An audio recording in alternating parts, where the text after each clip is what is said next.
Hello? Mr. Calum Agnew, is it? Adam, is it? Yeah. You that's know me. it? Oh, brilliant. It's a better victory when I'm losing you. Joining me backstage on the Very Irish playlist is my hero and yours, the 2024 Hot Press Local Hero winner, but he's more than just that recent accolade. Accolade. He's also supported acts like Roisin and Tallulah McKay and performed on a plethora of stages, from Electric Picnic and Ruby Sessions to selling out his own show in the Workman's Cellar Bar. He hit number 2 on the Irish Breakers chart and is nominated for Hot Press's Most Promising Act of this year. And even Michael D. Higgins is getting behind the young man. It's Dublin's Duleek talent, Calum Agnew. How you doing, Calum? Hi, Adam. Thank you so much for having me on the show. I'm good. Absolute pleasure to have you here. You may have heard it on the intro there, Calum. We're backstage.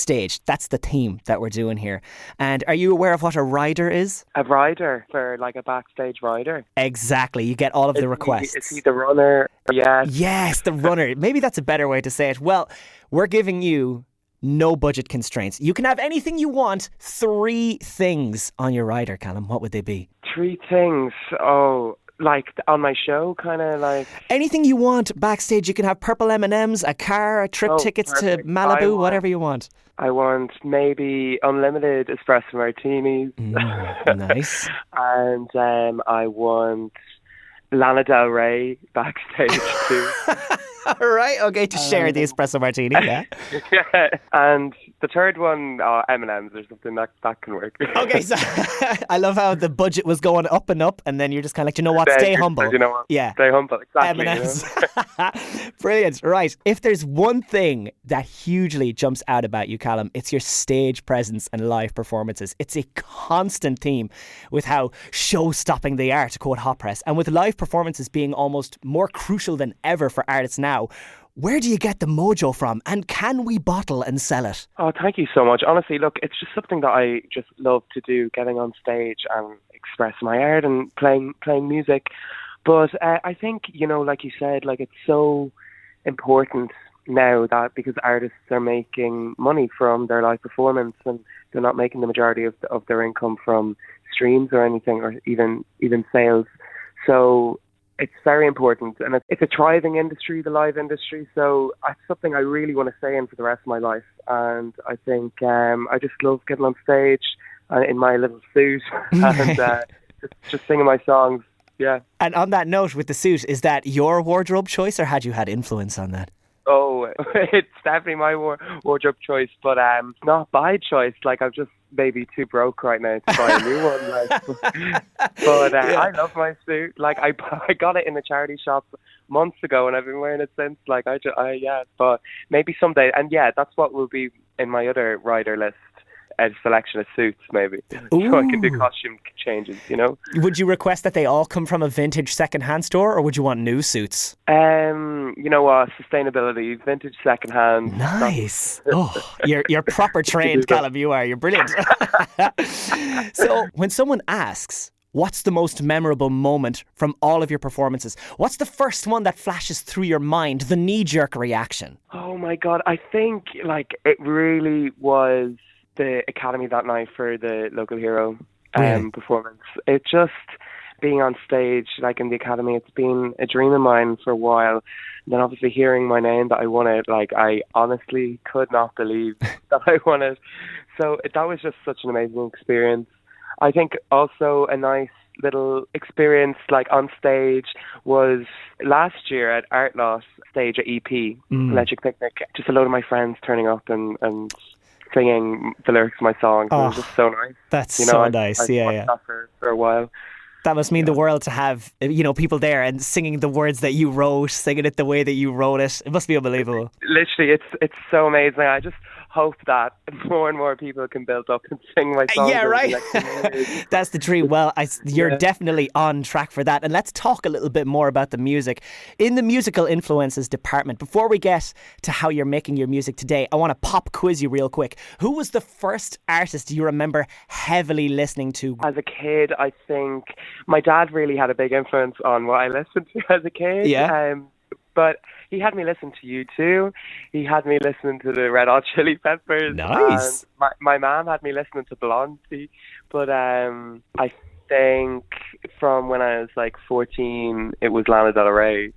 Okay, Yeah, okay, and she's and Billie Eilish and Billie Eilish. Okay, well, Lana Del Rey is backstage with you right now, so this must mean Oh a huge, sorry, I'm You're just still drinking an espresso knocking back martini the with her. espresso martinis. Yeah, exactly.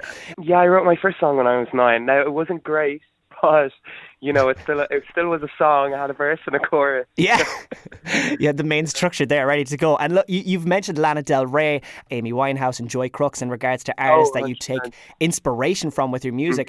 In what ways would you say their music directly influences your creative process, and which directions do you take as Calum Agnew? I think you like as every artist, you'd look at all your inspirations and try to use them as like inspiration without stealing their identity, I suppose. Yeah. And you want to create an identity of your own. And I think in that way, I really love, obviously, jazz and soul and R&B. And I think like I would embody Amy Winehouse in that aspect just because I respect her music and love her music so much.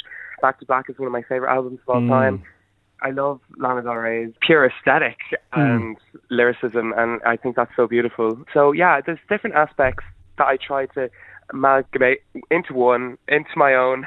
Yeah, it's a science experiment almost of sound. Yeah, exactly. Yeah. Exactly. You're just kind of like enjoying the process as it happens. And then talking about Any More, I think it's such a beautiful breath of fresh air, because it has that R&B, it has that jazz and that soul kind of vibe, and still delivers that kind of pop playability for radio. Was this the song choice that you came into? Do you have more in the back pocket and you said, no, it's got to be this song? I have so many songs in the back pocket, Yeah. but I honestly thought, this is my sound. I think that like going forward, this is the kind of sound that I want to get out there, and I think it's a nice taster for people to see what Calum Agnew is like.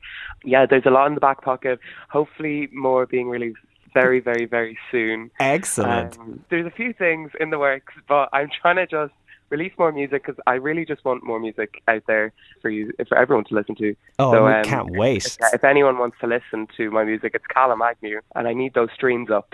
So, Yeah. so it would mean the world if you listen. Absolutely, we'll get as many over to you. And of course, you have an upcoming gig coming. But before we even get to that, I do want to very quickly ask, how has life been for you since getting Any More on the air? I mean, from winning the local hero competition to, as we said in the intro, Michael D. Higgins, he's even getting in on this goodness. It seems like something new is happening almost every day for you, it seems. Oh, me and Michael D are best friends. He's backstage with me too. You're joking. I'll have an espresso martini here. No, it's so nice that like the support from Irish Radio, and I have to say thank you to you and to everyone around the country for playing my music. It just honestly means the world, and that's just so nice, seeing like getting a text from my friends or someone who I haven't spoken to in a while and saying, "Calum, you're on radio," and I'm like, that's crazy. So it's really nice, and it's like the IBI were so supportive as well for getting my song out there. But it's it's a whole process releasing music, and every artist would know that it's so difficult to try and get someone to actually listen to your music and connect to your music.